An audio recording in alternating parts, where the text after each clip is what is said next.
In the last video, we talked about why spine surgery feels stuck, about how a system designed to move has been treated as something we should immobilize. But once you accept that motion matters, a deeper question follows. What does preserving motion actually mean?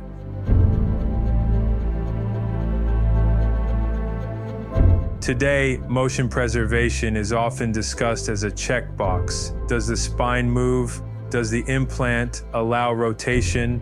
But movement alone isn't the goal. A door hinge moves. That doesn't mean it behaves like a spine. The spine is not a mechanical joint. It's a viscoelastic system. A healthy disc doesn't just allow motion, it absorbs shock, distributes load, and moderates how force travels through the spine over time. It behaves differently when you're walking, lifting, or experiencing sudden impact. That time-dependent behavior is what protects surrounding tissue.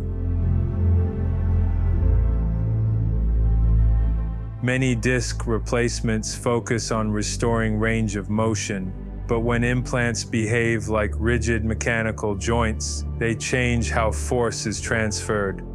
Early outcomes can look good. Pain improves, movement returns, but biomechanics don't reveal their consequences immediately. They reveal themselves gradually, over years.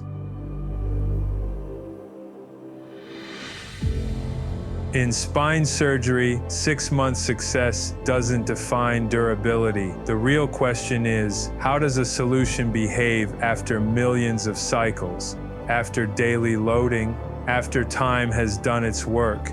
True motion preservation isn't about motion today. It's about protecting motion tomorrow.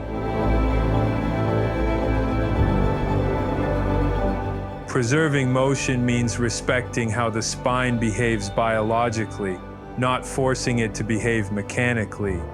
It means damping force, not just allowing rotation. It means reducing stress transfer, not just restoring movement. That distinction is subtle, but over time, it's everything.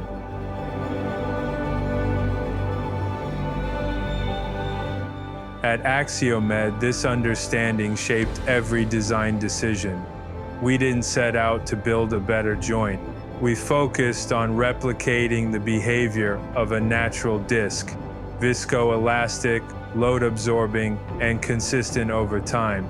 That philosophy requires patience, it requires long-term data, and it requires resisting the urge to optimize only for early outcomes. Because in the spine, what matters most isn't how something performs at launch, it's how it performs years later.